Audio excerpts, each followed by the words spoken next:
우리는 어떻게 하면 안식을 누릴 수 있을 것인가 한 달 동안 말씀을 받았습니다. 그리고 이제 둘째 주에 전도 이것은 사명입니다. 오늘은 전도 협력해야 합니다. 한번 따라해 보실까요? 시작.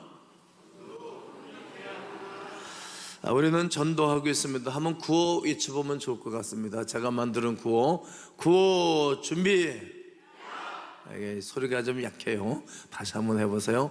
구호 준비.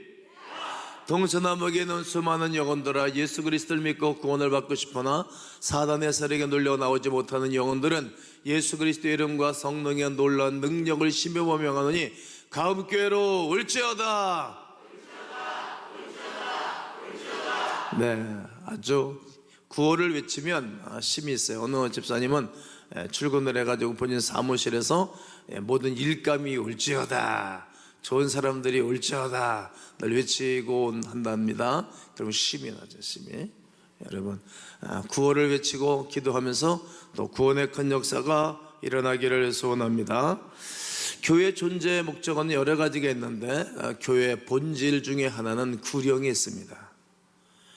예수님에 대한 소문을 동네에다가 퍼뜨린 사람들이 있었고, 그 소문을 퍼뜨린 사람들의 말을 듣고 인산인해를 이루고 예수님이 가는 곳마다 많은 분들이 모였습니다.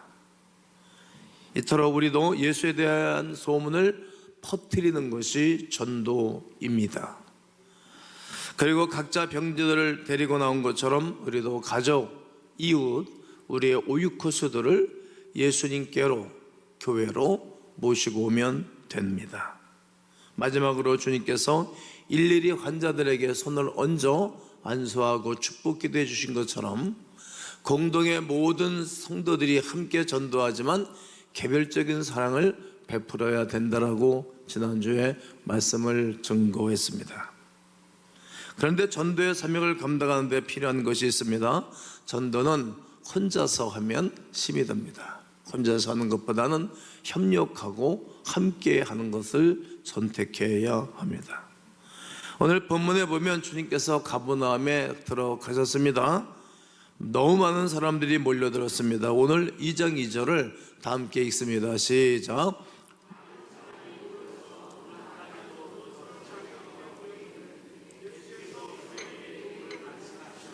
네, 많은 사람들이 모여왔어요. 많은 사람들이 모여오는 가운데 예수님은 그 안에서 말씀을 전거하고 계셨습니다. 근데 네 친구가 자기 친구 중풍병자 한 사람을 그들이 메고 로프로 매서 이끌고 온 것입니다. 많은 사람들 때문에 예수님 가까이 갈 수가 없었습니다. 그래서 이들은 지붕으로 올라갑니다. 유대인의 가옥 구조는 지붕이 평평합니다. 그리고 그 평평한 지붕에 올라가서 어떻게 하면 예수님 앞에 환자를 보일 수 있을까 고민하고 연구를 합니다. 네 사람은 지붕으로 올라가 결국은 그 지붕을 뜯어내기를 시작합니다. 그리고 환자를 내려놓았습니다. 이 믿음이 있는 행위를 보고 예수님께서는 중풍병자를 고쳐주셨습니다. 그들이 협력하는 믿음에 감동받으신 예수님이 이만한 믿음 있는 사람들을 볼 수 없었다 극찬하시면서 그들에게 치료의 은혜를 베풀어 주신 것입니다. 이를 통해서 우리가 깨닫는 교훈이 있습니다. 전도는 믿음의 협력이 필요한 것입니다. 본문의 중풍병자를 메고 온 것은 전도 협력의 모델입니다. 소그룹의 식구들이 내 오이코스는 이런 분인데 좀 기도해 달라고, 그분이 장사하는 집안이면 자주 그 집 가서 물건도 팔아주고, 식당 하시는 분이면 가서 어차피 밥 사 먹을 바에야 그 댁에 가서 사주는 거죠. 협력이 필요한 것입니다. 그들은 다 같이 예수님께 병자를 데리고 가기만 하면 이 병자를 고칠 것이라는 믿음이 있었기 때문입니다.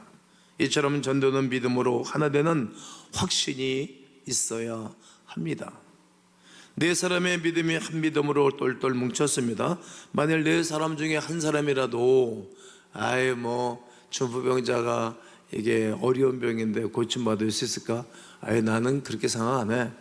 믿음이 없고 다른 얘기 했으면 어려웠을 것입니다. 그런데 네 사람 모두가 맞아, 예수님께로 모시고 가면 반드시 치료받을 거야. 예수 앞에 가서 말씀을 받게 되어지면 반드시 치료될 것이라는 믿음이 동일하였습니다. 오늘날도 마찬가지입니다. 교회에서 전도하고자 하면 우선 믿음으로 온 성도들이 하나 되어야 합니다. 어떤 사람은 전도하는 일에 가담하고, 어떤 사람은 말로만 감당하고, 어떤 사람은 아예 관심이 없습니다. 그러면 부흥의 역사는 멈출 것입니다. 사람방 순자가 순원들이 모두 하나가 된다면 사람방 활동이 활발하게 될 것입니다.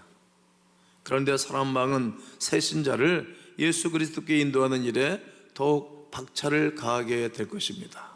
그러나 한두 사람이 비트를 놓고 한두 사람이 비협조적이면 리더십 발휘가 쉽지가 않을 것입니다. 하나 되는 믿음, 협력하는 믿음이 아주 중요합니다. 기업 안에서도 전 직원이 하나 되어져야 되고, 공직사회도 전 직원이 하나 되어져야 되고, 그리고 나라와 민족도 입법부, 행정부, 또 사법부, 대통령을 중심으로 하나 돼야 나라가 비전이 있는 것입니다. 이토록 이들은 병자에 대한 동정심과 사랑으로 하나 되었습니다. 우리 주변에는 중풍병자처럼 자기 스스로 주님 앞에 나올 수 없는 분들이 많이 있습니다. 각자 지식과 경험에 의존해서 예수께 나오지 않습니다. 자기의 재물과 명예를 의존하여 살기에 예수께 나와 기도하지 않습니다. 인생의 고통과 인생의 어려움과 문제가 생긴 사람들에게 복음을 전해주면 그들은 톡 붙습니다. 그런 분들 중에 한 분이 여러분이고, 그런 사람들 중에 한 사람이 강단에 서서 설교하고 있는 설교자의 삶입니다. 어려움을 당하고 있는 이들을 메고 오려면 그들에게 대한 영적 사랑으로 하나 되어야 합니다. 협력의 힘을 합치는 것이라면 한 사람의 병을 고치겠다는 마음으로 생각이 일치되어야 합니다. 교회에서 전도도 이렇게 마음을 함께하는 협동심이 반드시 필요합니다. 교회는 많은 다양한 사람이 개성과 능력을 가지고 지내고 있습니다. 그 다양한 마음이 하나 되려면 예수 그리스도에 대한 믿음과 예수 그리스도에 대한 사랑으로 먼저 하나 되어야 합니다. 협력이란 단어를 풀이를 하면 십자가 옆에 십력자 셋을 붙였습니다. 역자에게도 십력자를 붙여놨습니다. 여러분, 힘을 합하여 돕는 것이 협력인데 십자가가 없는 협력은 충돌이 심합니다. 예수 그리스도께서 나를 위하여 죽으시고 희생당하신 그 사랑으로 하나 되면 모든 사람들이 뭉칠 수가 있는 것입니다. 그러므로 십자가를 세워놓고 많은 이들이 전도하는 일에 협력하는 광음인들 되시기를 주의 이름으로 권면합니다. 전도는 함께 짐을 매는 수고가 필요합니다. 한 생명도 탄생하기까지 어머니의 복중에서 10달을 머무릅니다. 10달을 지나는 동안에 여름이 지나잖아요. 덥고 힘들죠. 음식도 제대로 먹지 못하고, 그리고 한두 가지 신경 써지는 것이 아닙니다. 이처럼 한 영혼을 구원시키는 것도 쉬운 일이 아닙니다. 그래서 우리가 우리 전도 대상자를 품고 기도할 때 태신자라고 발표하기도 하고, 우리 교회는 오이코스, 확대된 가족, 우리 오이코스는 끊임없이 바뀌지 않습니까? 이사 가면 바뀌고, 새로운 직장 가면 바뀌고, 출장 나가면 바뀌고, 바뀌잖아요. 우리는 오이코스라고 표현하기도 합니다. 이분들을 가슴에 품고 기도하고 찾아가서 어느 날 복음을 전해주면 순순히 받아들이는 것입니다.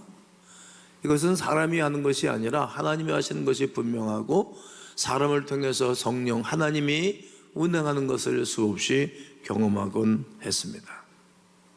말과 생각이 아닌 직접 짐을 함께 지는 행동의 수고가 따라야 합니다. 오늘 본문을 보면 이 사람들은 항상 함께 메고 왔습니다. 아마 오는 동안에 땀이 푹 젖지 않겠어요? 우리의 우유커스를 찾아 나서는 행동이 있어야 됩니다. 그들을 주님께로 인도하려면 혼자가 아닌 다른 이들과 협력하여 나아가야 합니다. 물질, 시간, 몸으로 함께해야 합니다. 그렇게 한 영혼이 구원을 얻는다면 그 수고와 희생은 한 값진 진주보다도 값진 영혼이 구원을 받게 되는 것입니다. 다니엘서 12장 3절에 지혜 있는 자는 궁창의 빛과 같이 빛날 것이요 많은 사람을 옳은 대로 돌아오게 한 자는 별과 같이 영원토록 빛날 것이라고 말합니다. 우리 교회에 전도팀들이 있습니다. 몇십 명이 화요일날 모여서 열심히 전도들을 하지요. 그리고 일주일에 한 번 시간을 내서 함께 전도하는 팀들이 있고 토요일날 교사들이 또 전도합니다. 가장 중요한 것은 함께 수고하는 것입니다. 온 성도가 함께 움직이고 수고해야 합니다. 예수님도 둘씩 제자들을 짝지어서 보냈기 때문입니다. 혼자보다 둘, 셋이 힘을 합치면 훨씬 더 효과적이기 때문입니다. 그래서 전도팀을 구성하고 교육, 기도와 말씀으로 준비시켜 보내는 것입니다. 세상이처럼 더 귀한 일이 어디 있겠습니까? 세상에서 가장 값진 일은 한 영혼을 예수님께로 인도하는 것입니다. 그것은 영원히 보석처럼 빛나는 일입니다. 세상의 모든 보석들은 시간 가면 사라지고 빛을 잃어갑니다. 그러나 한 영혼 한 영혼을 주께로 인도하여 그 사람은 이 땅에서도 빛나고 하늘나라에 가서도 영원한 상급이 준비되어져 있다고 성경은 가르칩니다. 요즘은 너나 할 것 없이 그냥 편안하게 신앙생활을 하자는 그런 주의가 팽배합니다. 우리 교단을 말씀을 드리면 몇 년 전까지만 해도 이제 총회 때가 되어지면 1년 동안 수고하고 헌신했던 사람들에게 상패를 주고, 그리고 전도 많이 한 그 노예, 늘어난 노예 패를 줍니다. 그리고 붕 많이 한 교회 담임 목사에게도 목회를 잘했다고 선물도 주고요. 그리고 전국에서 전도왕을 선별해서 올려서 그 전도왕 평신도에게 상을 주는 제도가 있습니다. 그런데 요즘 그 제도가 사라졌습니다. 왜냐하면 점점 안 한다는 얘기죠. 그러므로 우리 모두 함께 매는 수고에 동참하는 은혜가 있기를 주의 이름으로 권면합니다. 전도는 함께 극복해야 합니다. 전도가 한 생명을 살리는 운동이기 때문입니다. 전도의 쉬이 성공한다면 좋겠지만 쉬운 일은 아닙니다. 그래서 많은 분들이 예수님 만나고 난 다음에 한 명도 전도 안 하고 지난 분들이 많죠. 한번 꼽아보십시오. 생각해 보십시오. 요즘 아기 안 나면 아기 낳겠다고 한약 먹고 병원 다니고 수술하고 엄청나게 돈들을 많이 들이고 아기들을 가득질라고 애들을 쓰죠. 그런데 영혼을 구원하는 그런 일에는 별로 관심이 없습니다. 환자를 메고 오는 것도 힘들었지만 우선 사람들에게 막혀 있었습니다. 너무나 많은 사람이 음집하여 비집고 들어갈 틈이 없었습니다. 전도의 방해물은 무엇일까? 사람이라는 것을 알 수 있습니다. 예수께로 가고 싶은데 사람들이 막고 있어서 못 가는 것입니다. 이 병자를 막은 것은 다른 사람들이 아니라 예수님을 둘러싼 구경꾼들이었기 때문입니다. 사도 바울은 동족 유대인들이 전도를 막았습니다. 그 여러 지역 루스드라, 더베, 이고니온, 데살로니가, 에베소, 빌립보 등에서 당한 일을 보면 이방 사람들이 아니라 동족들, 유대인들이 440명이 결혼하여 우리가 저 바울을 죽이기 전에는 먹지도 말자, 그들이 계속 괴롭혔던 거예요. 동족이었습니다. 그 사람들 입장에서는 자기와 똑같은 신앙을 가졌던 유대주의 신앙에서 벗어나서 자기들이 말하는 이단으로 규정한 예수에 대한 복음을 전하고 다니니까 미웠겠지요. 그러니까 계속 괴롭혔던 것입니다. 현재도 마찬가지입니다. 전도하다가 낙심하고 전도하는 일의 가장 큰 방해는 사람들의 박해, 비난, 조롱입니다. 오래된 신자, 중직자들의 무관심도 한 몫을 합니다. 그래서 전도에 좌절하기가 쉽습니다. 더욱이 예수님을 둘러싼 사람들 때문에 낙심하기 쉽습니다. 그들이 어떤 사람이겠습니까? 간절한 믿음을 가지고 나온 사람들이었습니까? 아닙니다. 예수님을 구경하기 위하여 구경 나왔던 사람들입니다. 오늘날도 여러 사람으로 인해 예수 그리스도께 나와야 할 사람을 막고 있는지 모릅니다. 우리의 삶 뒤에는 엄청난 사람들이 있다는 것을 알아야 됩니다.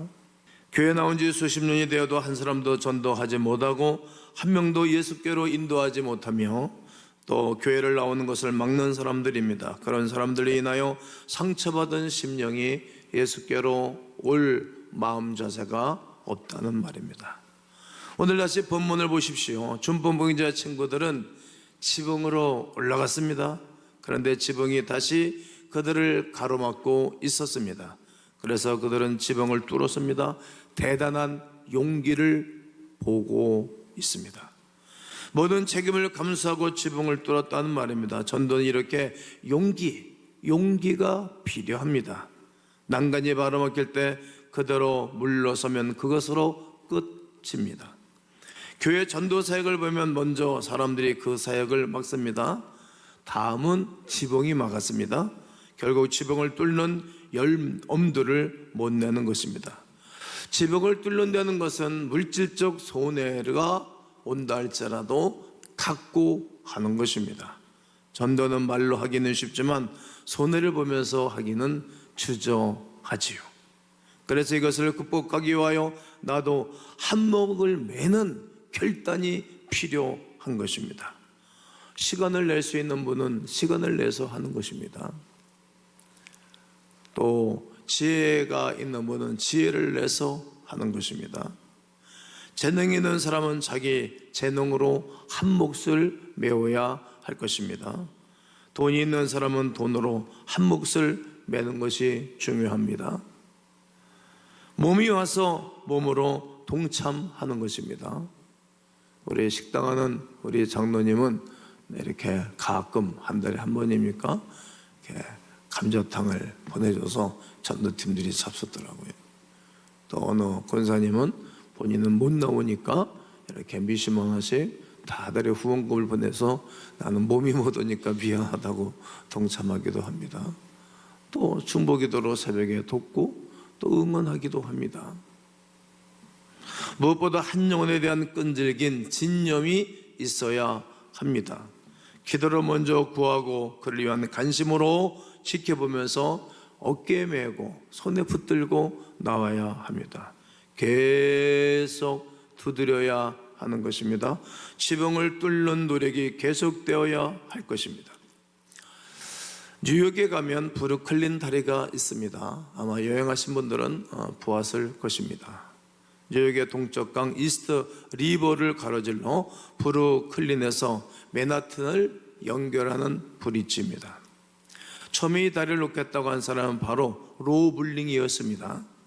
그는 공중에 매달린 다리를 짓겠다는 것입니다. 로프로 짓겠다는 것입니다.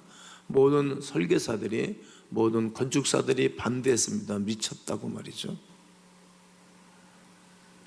또 사람들은 그의 말을 믿지도 않았습니다. 왜냐하면 처음 누가 해놓은 다리가 있다라면 모르겠지만 말이죠. 사람들은 이룰 수 없는 꿈이라고 반대를 했습니다. 기사를 정반대, 부정적인 기사들을 모든 기자들이 써 뿌렸습니다. 그러나 로블링은 끈질긴 확신을 가지고 공사를 시작했습니다. 그런데 아주 불행한 일이 생긴 것입니다. 공사하다가 떨어져서 반신불구자가 되어지고 움직일 수 없는 사람이 됐습니다. 그가 뭐라고?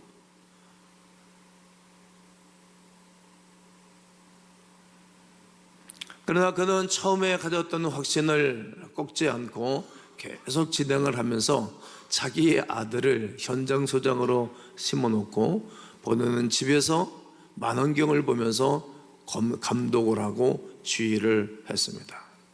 드디어 착국한 지 14년 만인 1883년에 준공을 합니다. 이달에는 비록 불구가 된 로블링에 의하여 처음 확신했던 것처럼 완성돼서 지금까지 버티고 있습니다. 전 세계 많은 다리를 이분 한 사람 때문에 벤치마킹을 해서 현대 아름다운 다리들을 짓고 있는 것입니다. 여기서 우리가 얻은 교훈이 무엇일까요? 중도에 포기하면 아무것도 못합니다. 다리 하나를 완공하는데도 그렇게 하물며 한 영혼을 구하는 일에 우리가 중도에 포기할 수 없습니다. 결국 우리의 오이코스가 주께로 돌아오는 것을 확신하고 꿈을 포기할 수 없는 일입니다. 그러면 내 믿음대로 되리라. 내 믿음대로 될지어다. 우리 주님이 주시는 말씀이 들려올 것입니다. 오늘 성경 본문을 다시 한번 제가 읽어드리고 싶은데 2장 5절을 보면 예수께서 그들의 믿음을 보시고 중풍병자에게 이르시되 작은 자야 네 죄 사함을 받았느니라. 죄 사함의 은총을 먼저 선포해 주셨습니다. 그래야 구원을 받기 때문이지요. 그리고 11절에 보면 내가 네게 이르노니 일어나 네 상을 가지고 집으로 가라 하시니 네 집으로 침상을 들고 일어나 가라 명령 기도를 해줬습니다. 그가 일어나 그 상을 가지고 모든 사람 앞에서 나가거늘 그들이 놀라 다 하나님께 영광을 돌리게 되었느니라고 본문은 마무리를 짓습니다. 성도 여러분, 여러분은 어떤 기도 제목이 있고 어떤 꿈이 있으십니까? 중도에 포기하지 마십시오. 내 생각과 내 믿음으로 가면 중도에 포기하고 싶은 일들이 많이 있습니다. 그러나 내 하나님 앞에 기도하면서 하나님이 주시는 확신을 가지고 진행해 나가시면 오늘도 변함없이 치유하고 회복하고 도우시는 하나님의 큰 역사가 오늘 여러분 가운데 있게 되시기를 주 예수의 이름으로 축원합니다.